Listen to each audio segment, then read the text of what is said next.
सर्वस्ववारा सदा मेरे बाबा, आप पर मैं भी सर्वस्ववारा करूं मेरे बाबा, मेरे बाबा, मेरे बाबा, मेरे बाबा, मेरे बाबा, मेरे बाबा।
ओम शांति। Good morning. आज प्यारे बाबा की 19 नवंबर के मीठे महावाक्य। शिव बाबा हम सब बच्चों को क्या बताते? बाबा कहते ये सारी दुनिया रोगियों का हॉस्पिटल बन गई, हाँ? और वो भी बड़ी हॉस्पिटल, छोटी मोटी हॉस्पिटल नहीं है, लेकिन बड़ी हॉस्पिटल है। अभी देखो कितनी बड़ी बात है ये सारी आत्माएं ही रोगी है, कोई एक आत्मा भी ठीक नहीं है। तो कभी हमने सपने में भी ऐसा नहीं सोचा था कि दुनिया में ऐसी भी बीमारी आएगी जो हर एक को बीमार कर देगी, है ना? तो ऐसी देखो कैसी दुनिया हो चुकी है कि सारी दुनिया ही बहुत बड़ा हॉस्पिटल बन गई है। लोगों के घर हॉस्पिटल बन गए हैं, हाँ? अगर एक को कुछ होता है तो सारे घर के लोगों को एक एक को क्वारंटीन में डालना पड़ता है ना? तो कैसी हालत हो गई है दुनिया की। तो बाबा कहते हैं आज तो सारी दुनिया रोगियों का बड़ा हॉस्पिटल है। तो हम आत्माओं को निरोगी कौन बनाए? निरोगी बनाने की शक्ति किसके अंदर है? आत्मा और शरीर दोनों ही निरोगी चाहिए ना। तो बाबा कहते हैं इस दुनिया को, आत्माओं को और शरीरों को भी निरोगी बनाने की ताकत केवल परमात्मा में है। तो शिव बाबा आए हैं सबको निरोगी बनाने, सारी दुनिया को निरोगी बनाने। तो आज प्यारे बाबा के मीठे महावाक्य। शिव बाबा कहते मीठे बच्चे, ये सारी दुनिया रोगियों की बड़ी हॉस्पिटल है। बाबा आए हैं सारी दुनिया को निरोगी बनाने। फिर प्रश्न है, कौन सी स्मृति रहे तो कभी भी मुरझाइश व दुख की लहर नहीं आ सकती? कौन सी स्मृति अगर रहती है तो मुरझाइश नहीं आएगी और दुख की लहर भी नहीं आएगी। हमारे जीवन में बाबा ने खुशियों की लहर भरी है, प्यार की लहर भरी है ना? शांति की लहर भरी है। लेकिन स्मृति कौन सी रहती है? जो लहरें वो आती रहती है, खुशी की लहर, प्यार की लहर, शांति की लहर, आनंद की लहर। वो लहर आने के लिए भी तो कोई ना कोई माध्यम होना चाहिए ना। तो बाबा कहते मन के अंदर क्या स्मृतियां चलती हैं, तो वो स्मृति आधार है। तो बाबा कहते कि उत्तर ये है कि जब मुरझाइश की लहर आती है, उदासी की लहर जो आती है, दुख की लहर आती है, उस वो किस स्मृति के कारण से होती है? तो बाबा कहते हैं अभी हम इस पुरानी दुनिया, पुराने शरीर को छोड़कर घर में जाएंगे, फिर नई दुनिया में पुनर्जन्म लेंगे। हम अभी राजयोग सीख रहे हैं राजाई में जाने के लिए। तो बाप हम बच्चों के लिए रूहानी राजस्थान स्थापन कर रहे हैं। यही स्मृति रहे तो दुख की लहर नहीं आ सकती। भगवान हमारे लिए नई राजाई बना रहे, नई दुनिया बना रहे। अब हमें इस पुरानी दुनिया को छोड़ के नई दुनिया में नए शरीर में जाना है, पुराने शरीर को त्याग के। तो अगर ये बात भी बाबा कहते ध्यान में रहे तो फिर क्या होगा, दुख की लहर मुरझाइश नहीं आएगी। गीत है, तुम ही हो माता पिता, तुम ही हो बंधु सखा, तुम ही हो। ओम शांति। गीत कोई तुम बच्चों के लिए नहीं है तो किसके लिए है? बाबा कहते नए नए को समझाने के लिए। हाँ, तुम ही हो माता पिता, तुम ही हो बंधु सखा, तुम ही हो। तो ये भक्ति मार्ग का गीत है ना। तो बाबा कहते बच्चों के लिए नहीं है, लेकिन नई आत्माएं आती है उनके लिए है। ऐसे भी नहीं कि यहाँ सब समझदार ही है, नहीं, बेसमझ को समझदार बनाया जाता है। बच्चे समझते हैं कि हम कितने बेसमझ बन गए थे, अब बाप हमको समझदार बनाते हैं। जैसे स्कूल में पढ़कर बच्चे कितना समझदार बन जाते हैं ना, तो हर एक अपनी अपनी समझ से बैरिस्टर, इंजीनियर आदि बनते हैं। यह तो आत्मा को समझदार बनाना है ना। तो बाबा कहते पढ़ती भी आत्मा है शरीर के द्वारा, परंतु बाहर में जो भी शिक्षा मिलती है वह है अल्पकाल के लिए शरीर निर्वाह अर्थ। तो जो लौकिक में शिक्षा मिलती है उससे आप कमाई करके शरीर का निर्वाह कर सकते हो, लेकिन अगले जन्म के लिए वो फिर आपको दोबारा पढ़ना पड़ेगा। अगले जन्म में वो पढ़ाई काम नहीं आएगी ना। तो इसलिए बाबा कहते हैं जो ये पढ़ाई है ये संस्कार परिवर्तन के लिए, ये पढ़ाई पढ़नी भी जरूरी है। भल बाबा कहते कोई कन्वर्ट भी करते हैं, हिंदुओं को क्रिश्चियंस बना देते हैं। किस लिए बनाते हैं? थोड़ा सुख पाने के लिए, पैसे नौकरी आदि उनको सहज मिलने के लिए, आजीविका के लिए, है ना। तो उनको क्या होता है, कुछ दूसरे धर्म के लोगों को थोड़ा माइनॉरिटी होने के कारण से उनको खर्चा मिल जाता है ना, थोड़ा सुख मिल जाता है। तो बाबा कहते हैं उनको पैसा नौकरी सहज मिल जाए, इसलिए धर्म परिवर्तन भी कर देते हैं। तो अब तुम बच्चे जानते हो हमको पहले पहले तो आत्म अभिमानी बनना पड़े, यह है मुख्य बात, क्योंकि यह है ही रोगी दुनिया। ऐसा कोई मनुष्य नहीं है जो रोगी नहीं बनता है। हाँ, बाबा देखो कितनी वंडरफुल बात कह रहे हैं कि इस कलयुगी दुनिया में कोई भी ऐसा बच्चा पैदा हुआ है जो रोगी ना हो, है ना, जिसको कोई रोग ना लगा हो। एक बुखार भी तो होता है ना, है ना। तो सतयुग में थोड़ी ना देवताओं को बुखार भी होगा, छींक भी नहीं आएगी। तो किसी देवता को छींक तक नहीं आती, खांसी तक नहीं आती, है ना। तो आप यहाँ पर तो देखो, है ना, मौसम चेंज होता है तो तुरंत तुरंत क्या बुखार खांसी सब चालू हो जाता है। तो बाबा कहते हैं कि ऐसा कोई मनुष्य नहीं जो रोगी नहीं बनता हो, कुछ ना कुछ तो होता जरूर है ना। अभी देखो छोटा बच्चा पैदा भी होता है तो पैदा होते ही उसको कितने सारे वैक्सीनेशन लगाए जाते हैं, कितने सारे वैक्सीन दिए जाते हैं, उसको टीका लगाया जाता है उसको, है ना। तो कभी टीबी का टीका है, पोलियो की ड्रॉप पिलाई जा रही है, क्योंकि पता है कि बीमारियों की दुनिया है ये, कोई भी बीमारी बच्चे को पकड़ सकती है ना। तो इससे प्रूव होता है ना कि हम कौन सी दुनिया में रह रहे हैं, है ना, रोगियों की दुनिया में रह रहे हैं ना, जहाँ चारों तरफ रोग ही रोग है। तो बाबा कहते फिर इस दुनिया में सुख कहाँ है, जब पैदा होते ही बच्चे को इतने सारे वैक्सीन देने पड़ रहे हैं उसको जीने के लिए, तो रोगियों की दुनिया हो गई ना। तो बाबा कहते ये सारी दुनिया इसलिए बड़े से बड़ी हॉस्पिटल है, जिसमें सब मनुष्य पतित रोगी है, आयु भी बहुत कम होती है, अचानक मृत्यु को पा लेते हैं, काल के चंबे में आ जाते हैं। तो यह भी तुम बच्चे जानते हो, तुम बच्चे सिर्फ भारत की ही नहीं सारे विश्व की सर्विस करते हो गुप्त रीति से। मूल बात है कि बाप को कोई नहीं जानते, मनुष्य होकर और पारलौकिक बाप को ही नहीं जानते, उनसे प्यार नहीं रखते। तो अब बाप क्या कहते हैं?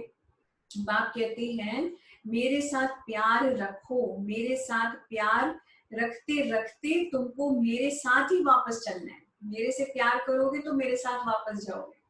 तो जब तक वापस चलो तब तक इस छीछी दुनिया में रहना पड़ता है।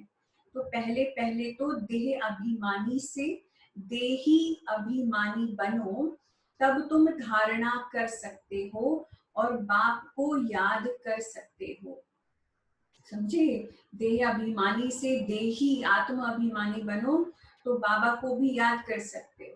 तो अगर देही अभिमानी नहीं बनते हो तो कोई काम के नहीं है। तो देह अभिमान तो बाबा कहते तो सब है। तुम समझते भी हो कि हम आत्म अभिमानी नहीं बनते, बाप को याद नहीं करते तो हम वही है जो पहले थे। अगर बाबा याद नहीं आता है ना, आत्मा देह अभी भी देहाभिमान में आ जाते हो, तो बाबा कहते फिर तो तुम जो पहले थे वही थे। तो मूल बात ही क्या है, देही आत्म अभिमानी बनने की, ना कि रचना को जानने की। बाबा कहते गाया भी जाता है रचता और रचना का ज्ञान। तो ऐसे नहीं कि पहले रचना फिर रचता का ज्ञान करेंगे, नहीं, पहले रचता वही बाप है। कहा भी जाता है हे गॉड फादर, तो वह आकर तुम बच्चों को आप समान बनाते हैं। तो आपको अभी रचता और रचना दोनों का ज्ञान मिल गया ना। तो सबसे पहले किसका ज्ञान मिला, रचता का मिला ना, क्रिएटर का ज्ञान मिला। उसके बाद शिव बाबा की क्रिएशन क्या है वो समझ में आई। बाप कहते बाप तो सदैव आत्म अभिमानी है ही, इसलिए वह सुप्रीम है। तो बाप कहते मैं तो आत्म अभिमानी हूँ, जिसमें प्रवेश किया है उनको भी मैं आत्म अभिमानी बनाता हूँ, है ना। तो इनमें प्रवेश करता हूँ, इनको कन्वर्ट करके करने, क्योंकि ये भी देह अभिमानी थे। इनको भी कहता हूँ कि अपने को आत्मा समझ होते ही मुझे यथार्थ रीति याद करो। इनको, इस ब्रह्मा को भी मैं कहता हूँ कि मुझे यथार्थ रीति याद करो। तुम भी देह अभिमानी बन चुके हो, है ना, तो तुम भी अपने आप को आत्म अभिमानी बनने की प्रैक्टिस करो। ऐसे बहुत मनुष्य हैं जो समझते हैं आत्मा अलग है, जीव अलग है। आत्मा देह से निकल जाती है तो दो चीज हुई ना। तो बाप समझाते हैं तुम आत्मा हो, आत्मा ही पुनर्जन्म लेती है, आत्मा ही शरीर लेकर पार्ट बजाती है। बाबा बार बार समझाते हैं अपने को आत्मा समझो, इसमें बड़ी मेहनत चाहिए। जैसे स्टूडेंट पढ़ने के लिए एकांत में बगीचे आदि में जाकर पढ़ते हैं ना, और फिर पादरी लोग भी क्या करते हैं, वो भी घूमने जाते हैं तो एकदम शांत रहते हैं, है ना। संत गुरु महात्मा भी जब चक्कर लगाते हैं तो शांति में लगाते हैं। तो बाबा कहते हैं वह कोई आत्म अभिमानी नहीं रहते हैं, क्राइस्ट की याद में रहते हैं। घर में रहकर भी याद तो कर सकते हैं, परंतु खास वो लोग एकांत में जाते हैं क्राइस्ट को याद करने, और कोई तरफ देखते भी नहीं है। हाँ, तो देखो दुनिया में भी लोग क्या करते हैं, जब किसी की याद में ट्रैवल करते हैं या घूमते हैं तो उसकी याद में रहते हैं और किसी की तरफ देखते भी नहीं है। तो जो अच्छे अच्छे होते हैं वो समझते हैं कि हम क्राइस्ट को याद करते करते उनके पास चले जाएंगे। क्राइस्ट हेवन में बैठा है, हम भी हेवन में चले जाएंगे। तो यह भी समझते हैं कि क्राइस्ट हेवनली गॉड फादर के पास गया तो हम भी याद करते करते उनके पास चले जाएंगे। तो सब क्रिश्चियंस उस एक के बच्चे ठहरे, उनमें कुछ ज्ञान ठीक है, क्योंकि क्राइस्ट की आत्मा तो ऊपर गई ही नहीं है। बाबा क्या कहते, क्राइस्ट नाम तो शरीर का है जिसको फांसी पर चढ़ाया था, आत्मा तो फांसी पर नहीं चढ़ती है। अब क्राइस्ट की आत्मा गॉड फादर के पास अगर गई तो यह बाबा कहते कहना भी रॉन्ग हो जाता है, वापस कोई कैसे जाएंगे। हर एक को स्थापना फिर पालना जरूर करनी होती है। मकान को पोताई आदि कराई जाती है ना, तो अब बेहद के बाप को बाबा कहते मकान को पोताई आदि कराई जाती है ना, तो यह भी पालना है ना। देखो कितनी वंडरफुल बाबा ने बात बताई। बाबा ने कहा जिस चीज की जो व्यक्ति जो आत्मा स्थापना करती है उसी चीज की उस आत्मा को फिर पालना भी करनी होती है।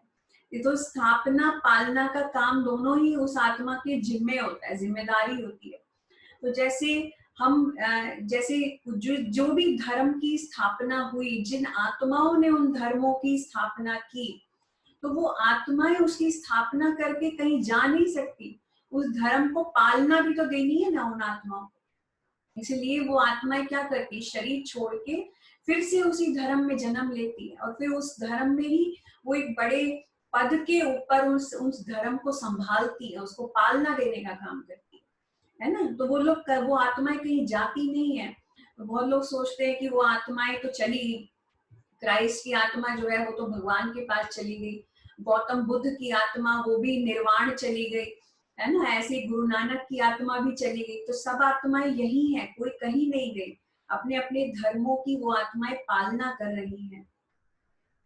तो अब बाबा क्या कहते हैं, अब बेहद के बाप को तुम याद करो, ये नॉलेज बेहद के बाप के सिवाय कोई भी दे ना सके।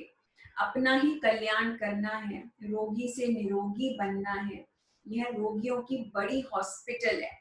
सारी विश्व क्या बन गई है, रोगियों की हॉस्पिटल बन गई। सारी विश्व क्या बन गई है, तो रोगी जरूर जल्दी मर जाएंगे, बाप आकर इस सारे विश्व को क्या बनाते, निरोगी बनाते। तो ऐसे नहीं कि यहाँ ही निरोगी बनेंगे। तो बाप कहते निरोगी होते ही है कहाँ, नई दुनिया में। पुरानी दुनिया में तो निरोगी बाबा कहते हो ना सके, है ना। पुरानी दुनिया में हर कोई भी आत्मा, एक भी आत्मा निरोगी हो, कंप्लीट निरोगी हो, तो बाबा कहते ऐसा हो ही नहीं सकता। इस दुनिया में सब आत्माएं रोगी है, कोई ना कोई रोग जरूर लगता है ना।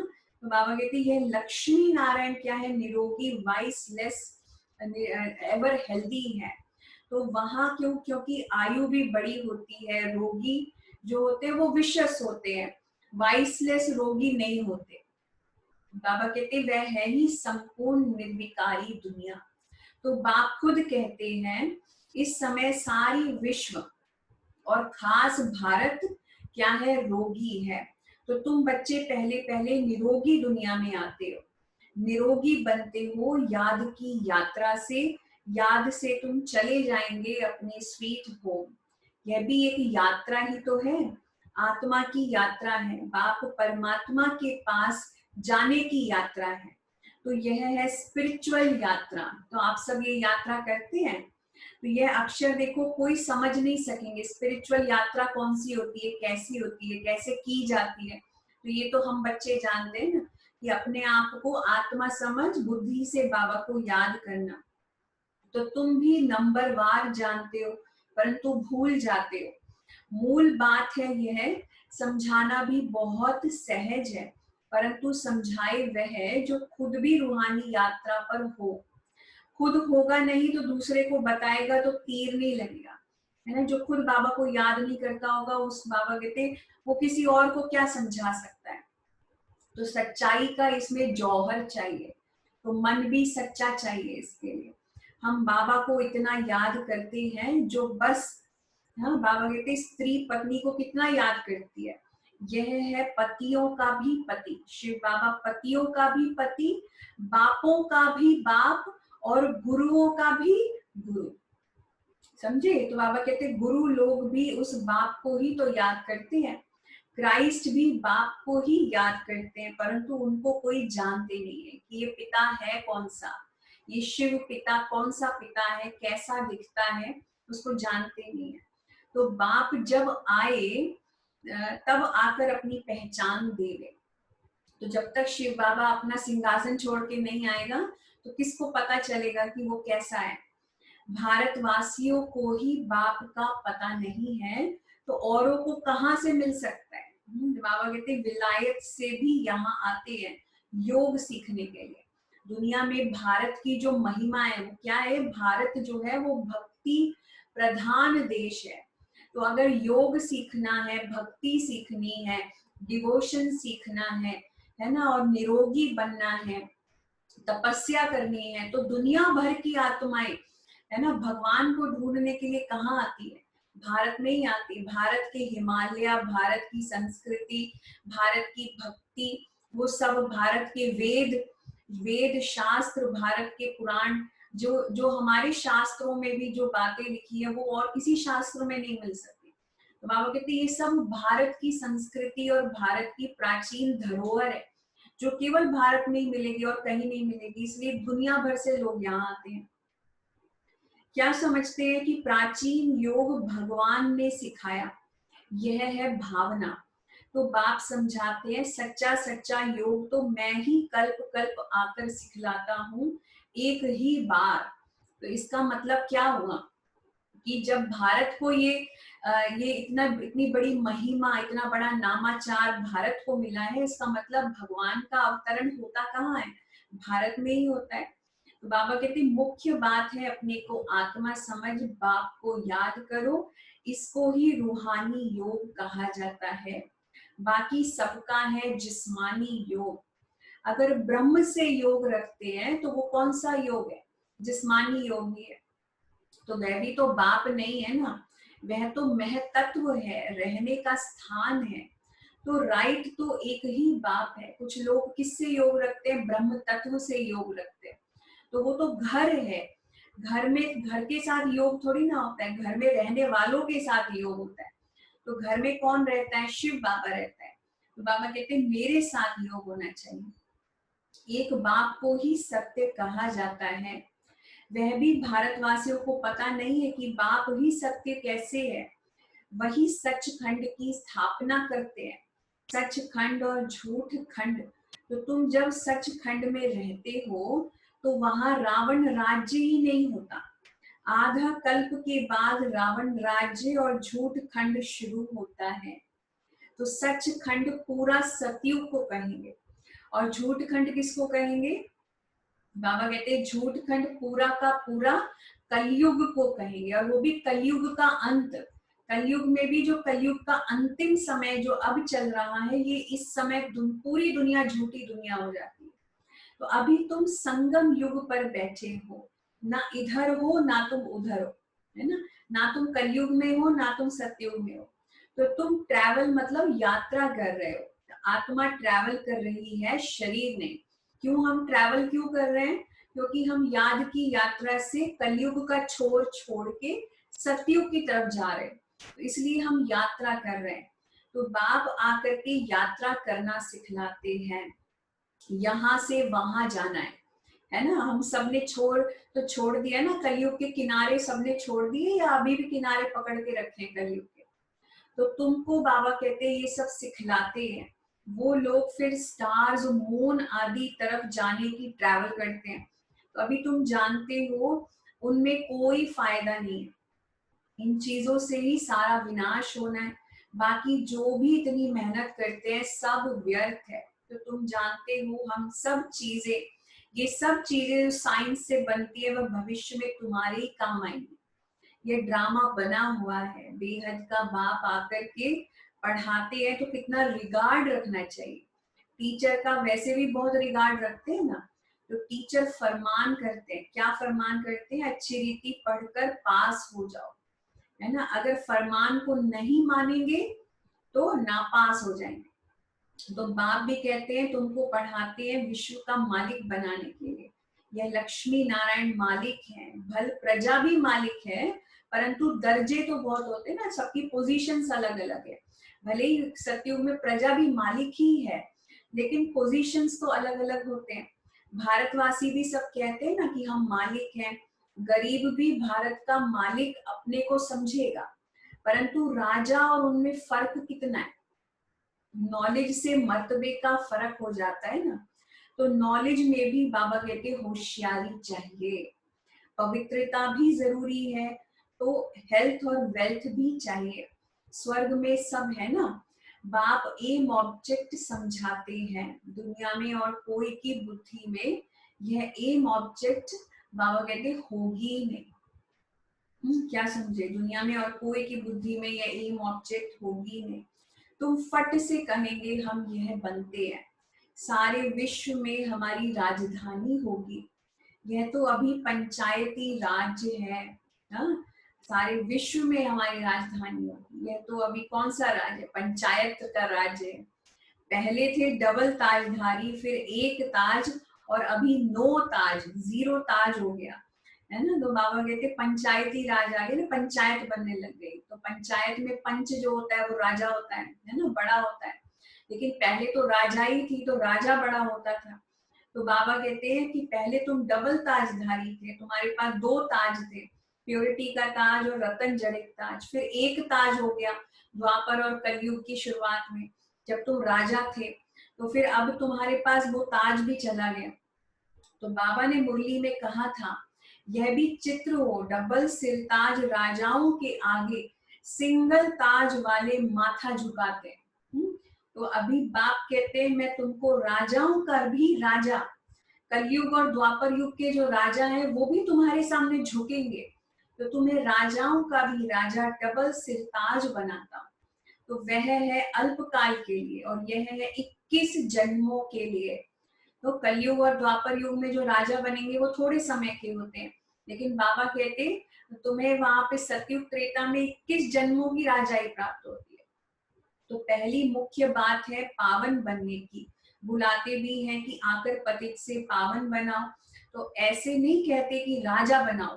तो अभी तुम बच्चों का है बेहद का सन्यास, इस दुनिया से ही चले जाएंगे कहाँ, अपने घर, फिर हेवन में आएंगे। तो अंदर में खुशी रहनी चाहिए, जबकि समझते हैं कि हम घर जाएंगे फिर राजाई में आएंगे, फिर मुरझा इस दुनिया आदि सब। बाबा कहते हैं यह सब क्यों होना चाहिए, मुरझाई शादी। बाबा कहते हैं कि ये दुनिया में बाबा ने हमको इतनी प्यारी शिक्षाएं दी हैं, इतनी खुशी हमारे अंदर भरते हैं, फिर भी मुरझाइश क्यों आ जाती है चेहरे पर, दुख क्यों आ जाता है। तो हम आत्मा घर जाएंगी, फिर पुनर्जन्म नई दुनिया में लेंगी। बच्चों को स्थायी खुशी क्यों नहीं रहती है। बाबा कहते हैं माया का अपोजिशन बहुत है, इसलिए खुशी कम हो जाती है। पतित पावन खुद कहते हैं मुझे याद करो। हाँ, बाबा क्या कहते हैं, मुझे याद करो तुम्हारे जन्म जन्मांतर के पाप भस्म हो जाएंगे। तुम स्वदर्शन चक्रधारी बनते हो, जानते हो। फिर हम अपने राजस्थान में चले जाएंगे, यहाँ भिन्न भिन्न प्रकार के राजाएं हुए हैं, अब फिर रूहानी राजस्थान बनना है, तो स्वर्ग के मालिक बन जाएंगे। क्रिश्चियन लोग हेवन का अर्थ नहीं समझते हैं, वे मुक्ति धाम को हेवन कह देते हैं। ऐसे नहीं कि हेवनली गॉड फादर कोई हेवन में रहते हैं, वह तो रहते ही कहाँ है, शांति धाम में रहते हैं।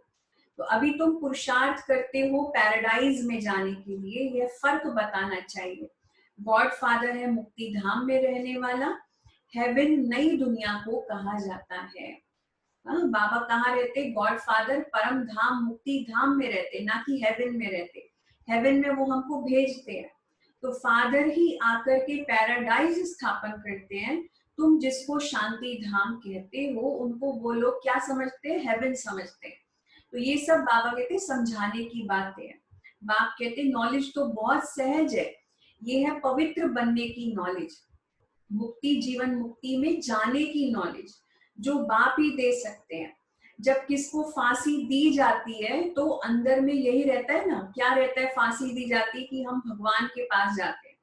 तो फांसी देने वाले भी क्या कहते हैं कि गॉड को याद करो। गॉड को जानते दोनों नहीं है ना, जो कह रहा है गॉड को याद करो और जिसको याद करना है, दोनों ही नहीं जानते गॉड कौन है। तो उनको तो उस समय कौन याद आता है, फिर मित्र संबंधी आदि जाकर याद पड़ते हैं।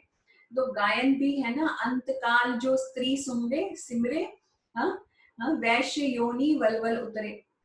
तो ऐसे गायन है कि अंत समय में अपने अंतिम घड़ियों में कोई अपने रिश्तेदारों को याद करता है ना, तो योनि भी उसकी खराब हो जाती है, गंदी योनि हो जाती है। तो कोई ना कोई याद जरूर रहता है, इसलिए अंतिम समय में क्या कहा जाता, किसकी याद होनी चाहिए, ईश्वर की याद होनी चाहिए।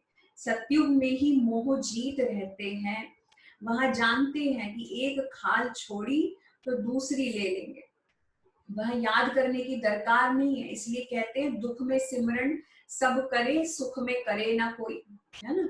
तो यहाँ दुख है इसलिए याद करते हैं कि भगवान से कुछ मिले। वहां तो बाबा कहते हैं सतयुग में तो तुमको सब कुछ ही मिला हुआ है। तुम कह सकते हो हमारा उद्देश्य है मनुष्य को आस्तिक बनाना, घड़ी का बनाना, घड़ी मतलब भगवान का बनाना। तो अभी तो सब धड़ी का बनाना, धड़ी का बनाना मतलब भगवान का बनाना। तो अभी सब निधन के हैं, तो हम धन का बनाते हैं। धन का मतलब कि भगवान का सबको बना देते हैं। सुख शांति संपत्ति का वर्षा देने वाला तो एक बाप ही है। इन लक्ष्मी नारायण की कितनी बड़ी आयु थी, यह भी जानते हैं कि भारतवासियों की पहले पहले आयु बहुत बड़ी रहती थी, अब तो आयु सबकी छोटी हो गई है। क्यों छोटी हुई है ये कोई भी नहीं जानती। तुम्हारे लिए तो बहुत सहज हो गया है समझना, और बाबा कहते समझाना, सो भी नंबर वार है। समझानी हर एक की अपनी अपनी है, जो जैसी धारण करते हैं ऐसे समझाते हैं। तो जिसने जो ज्ञान को जैसे समझाए वो वैसे ही उसको समझाएगा। अच्छा, मीठे मीठे सिकी लधे बच्चों प्रति माता पिता बाप दादा का याद प्यार और गुड मॉर्निंग। रूहानी बाप की रूहानी बच्चों को नमस्ते। हम रूहानी बच्चों की रूहानी माता पिता बाप दादा को याद प्यार गुड मॉर्निंग और नमस्ते। धारणा के लिए मुख्य सार पहला पॉइंट है, जैसे बाप सदैव आत्म अभिमानी है, ऐसे आत्म अभिमानी रहने का पूरा पूरा पुरुषार्थ करना है। एक बाप को दिल से प्यार करते करते बाप के साथ घर चलना है ना। बाबा को याद करते करते बाबा के साथ प्यार से घर चलना है। तो बाबा को प्यार करते रहोगे तभी तो घर जाएंगे ना। दूसरा पॉइंट है, बेहद के बाप का पूरा पूरा रिगार्ड रखना है, अर्थात बाप के फरमान पर चलना है। बाप का पहला फरमान क्या है? फरमान मतलब ऑर्डर, निर्देश क्या है कि बच्चे अच्छी रीति पढ़ कर के पास हो जाओ। इस फरमान को पालन करना है ना, इस फरमान की पालना करनी है। फिर वरदान है आज का, सेंस और इसेंस के बैलेंस द्वारा अपने पन को स्वाहा करने वाले विश्व परिवर्तक भव। बाबा कहते सेंस और एसेंस के बैलेंस द्वारा अपने पन को स्वाहा करने वाले विश्व परिवर्तक भव। इसका भावार्थ देखो क्या है कि सेंस अर्थात ज्ञान की पॉइंट, समझ, और एसेंस अर्थात सर्वशक्ति स्वरूप, स्मृति और समर्थ स्वरूप। मतलब ये कि जो ज्ञान की पॉइंट आप सुनते हो वो है सेंस। इसका सेंस क्या बनता है, इसका मतलब क्या बनता है, तो वो सेंस हो जाता है बाबा कहते ज्ञान की पॉइंट या समझ। और एसेंस क्या है? एसेंस का बाबा अर्थ कह रहे हैं कि उसका स्वरूप बन जाना। मतलब कि जो ज्ञान की पॉइंट आपने सुनी उसका स्वरूप जब आप बन जाते हो तो उसको एसेंस कहा जाता है। मतलब शक्ति स्वरूप, स्मृति और समर्थ स्वरूप बन जाना। तो इन दोनों का बैलेंस हो तो अपनापन व पुरानापन स्वाहा हो जाएगा। अगर ज्ञान को ध्यान से समझेंगे और उसको अपने जीवन में धारण करेंगे तो बाबा कहते कि क्या होगा, फिर अपनापन और ये जो पुरानापन है वो स्वाहा हो जाएगा। हर सेकंड, हर संकल्प, हर बोल और हर कर्म विश्व परिवर्तन की सेवा प्रति स्वाहा होने से विश्व परिवर्तक स्वतः बन जाएंगे। तो जो अपनी देह की स्मृति सहित स्वाहा हो जाते हैं उनके श्रेष्ठ वाइब्रेशंस के द्वारा वायुमंडल का परिवर्तन सहज होता है ना। हर चीज का बुद्धि से त्याग चाहिए। कितना त्याग देखो, हर सेकंड, हर संकल्प, हर बोल, हर कर्म जो विश्व परिवर्तन की सेवा के प्रति स्वाहा होने वाले हैं, है ना। तो ऐसे ही आत्माएं क्या बनती है? विश्व परिवर्तक बनती है। तो इतना स्वाहा होना पड़ता है ना। कितना बड़ा त्याग है ना।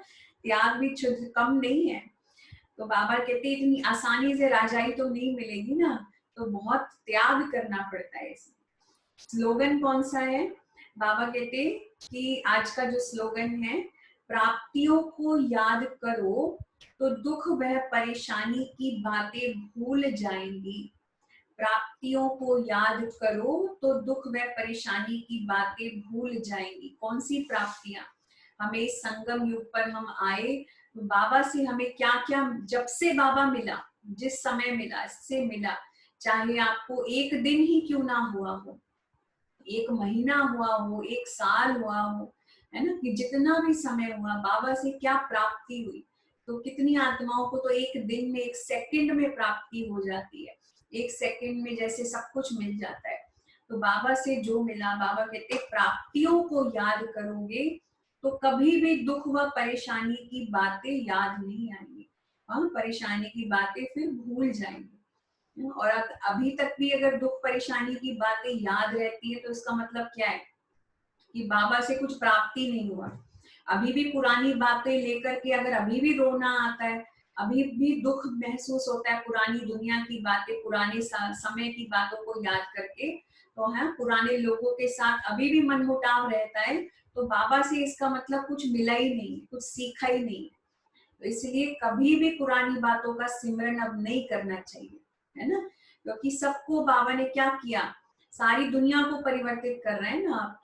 तो वो समय परिवर्तित हो गया, आप बदल गए, सब कुछ बदल गया, आपका नया जन्म हो गया। इसलिए ये बातें अभी पुरानी कुछ याद नहीं आनी चाहिए, हम नई दुनिया में चलने के लिए तैयारी कर रहे हैं। Okay, thank you. ओम शांति।